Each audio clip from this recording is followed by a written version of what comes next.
Okay, here's our topic, and sigma and pi bonds. Okay, here's some useful information for you, and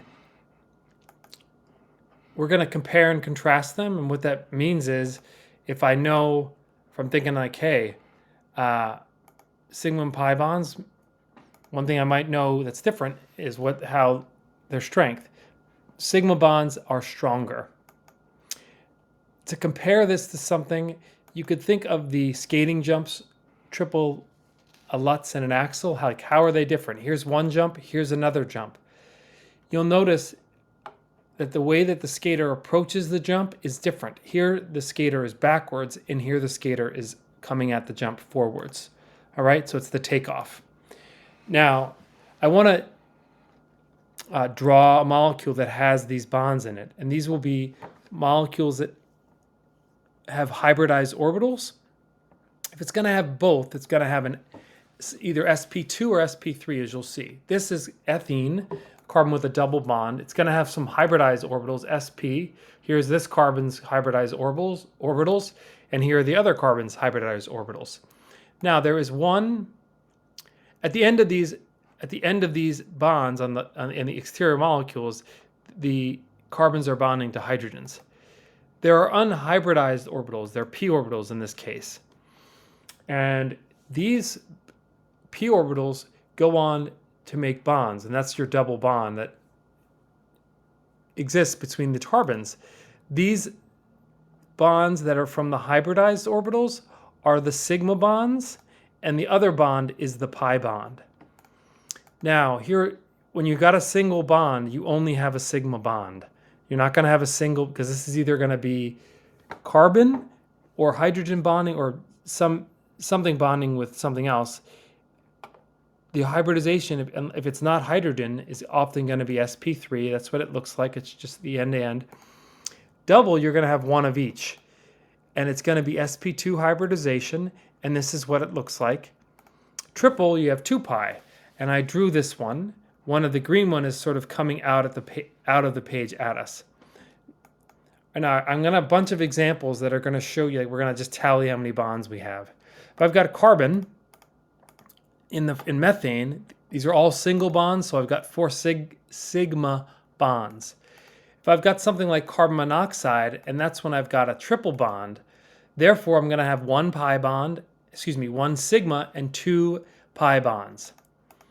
Benzene is the ring, all right? You can see that it's got 3 double bonds and the rest are all single bonds. Therefore, I have 3 pi and 12 sigma. Now let's look at a harder example. Let's look at caffeine. All right, caffeine is a much more complicated molecule than the other ones.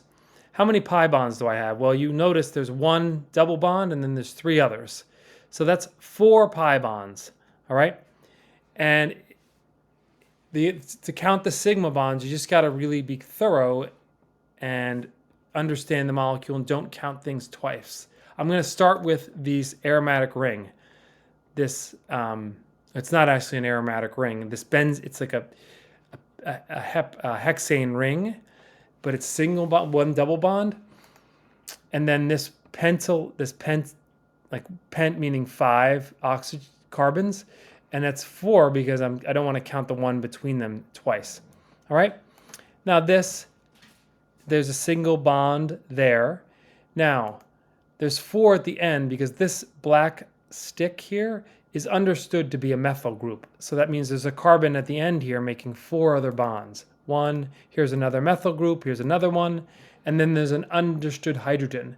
If I add all these numbers up, I'm going to get 25. So it's 25 sigma bonds. Now, dopamine. Here's dopamine structure. You really couldn't figure this out unless you knew the structure of the atom, all right, or molecule. Now, here's the carbon structure. There's 2 hydroxyl groups, and then there's this amine group.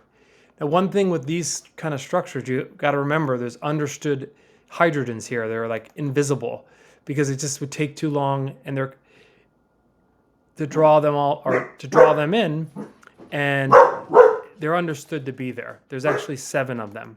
And now this benzene ring has 6.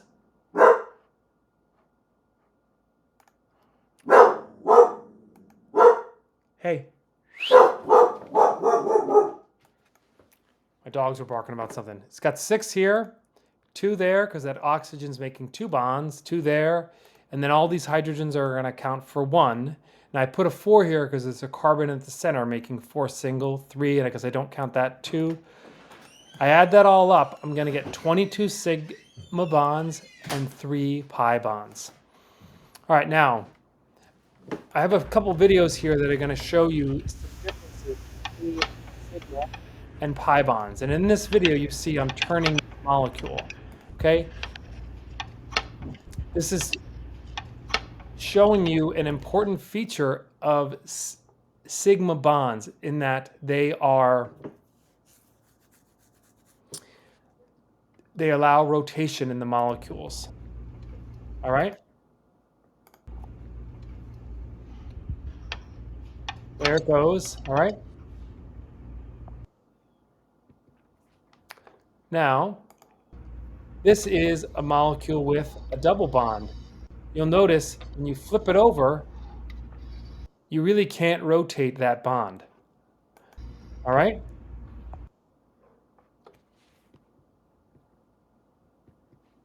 Now, what this tends to happen, or this leads to something really kind of cool in chemistry. Because this can rotate, you can superimpose this structure on the left on the structure on the right. And this is the same molecule. All right. However, on the right, since I can't superimpose this, this is cis and this is trans, this leads to isomers. And isomers have the same structural formula, but different same molecular formula, but different structures, and therefore are different compounds. All right. Here is a Lewis structure of these things. These two are the same, but these two are not because of that double bond in the center. All right, now, here is a huge Venn diagram to help us alleviate or show the differences. They're both bonds. You're going to find them wherever you have not single, but double or triple bonds. All right? And you really want to use the structure, the Lewis structures to classify them. Now, sigma bonds, more energy, they're stronger. Now, this is not comparative, this is within the same molecule. It's not like in general. And these are weaker. The sigma bonds are from hybridized orbitals. They're single bonds, and they allow rotation, whereas the pi bonds are from unhybridized. They don't allow rotation, and that leads to isomers. This is what a sigma bond looks like, and you're only going to find these pi bonds in the double and triple, and that's what they look like. All right, and you would flip it again. All right, here are my sources, and thank you. I hope that was helpful.